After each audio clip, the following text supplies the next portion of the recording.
আমরা এমন কিছু মানুষের কাছে প্রত্যাশা রাখি যে মানুষগুলোর কাছে আমাদের এক পয়সারও দাম নেই। আমাদের আবেগ, অনুভূতি, আমাদের ভালো লাগা, ভালোবাসা, ছোট, ছোট কিছু মুহূর্ত অথবা ছোট, ছোট কিছু জিনিসে আমাদের যে কিসে ভালো লাগে আর কিসে ভালো লাগে না, এই জিনিসগুলোর মূল্য সেই ব্যক্তিটির কাছে একদমই নেই, যে ব্যক্তির কাছে আমরা অনেক বেশি প্রত্যাশা রাখি, অনেক বেশি প্রত্যাশা করে ফেলি। এক্সপেকটেশন লেভেলটা এত হাই থাকে যে মনে হয় যে তাদের কাছ থেকে হয়তো এই জিনিসগুলো পাবো।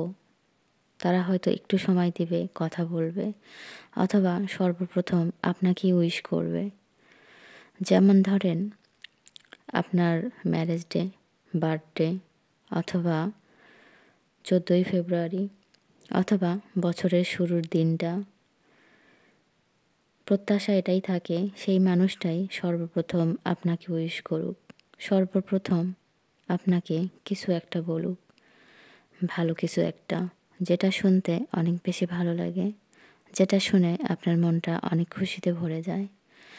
কিন্তু সেই মানুষটা যখন একটা বারের জন্য আপনাকে উইশ তো দূরের কথা, একটা বারের জন্য যখন ফোন করে অথবা আপনার সাথে দেখা করে কথা বলার প্রয়োজন মনে করে না, যে মানুষটার জন্য আপনি এত অপেক্ষা করে আছেন, এই স্পেশাল দিনটা একটু হলেও স্পেশাল করবেন বলে, আসলে সেই মানুষটা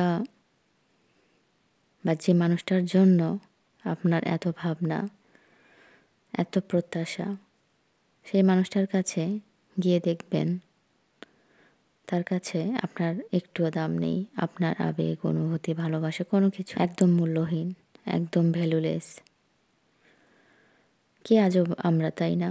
আমরা মানুষটা এমন কেন যে মানুষটা আমার জন্য খুব বেশি ব্যস্ত, আমরা সেই মানুষটাকে ইগনোর করি। আর যে মানুষটার জন্য আমি পাগল, আমরা পাগল, সেই মানুষটা আবার আমাকে ইগনোর করে। কি আজব না আমরা? ওই যে একটা কথা আছে না, যে পৃথিবীতে হয়তো, কি বলবো, হয়তো প্রকৃতির বিচার না, হয়তো প্রকৃতির বিচারটাও ঠিক বলবো না, আসলে আমাদের মন যে কি চায় আমরা হয়তো সেটা নিজেরাও বলতে পারি না অথবা বুঝতে পারি না। আমরা যে যাকে ভালোবাসি আমরা তাকেই চাই, যে আমাকে ভালোবাসে আমরা তাকে ইগনোর করি। যে ব্যক্তির কাছে আমরা একটু সময় চাই একটু কথা বলুক, সে ব্যক্তিটি এতটাই ব্যস্ত, সে তার ব্যস্ততার ভিড়ে আপনাকে ভুলেই গিয়েছে।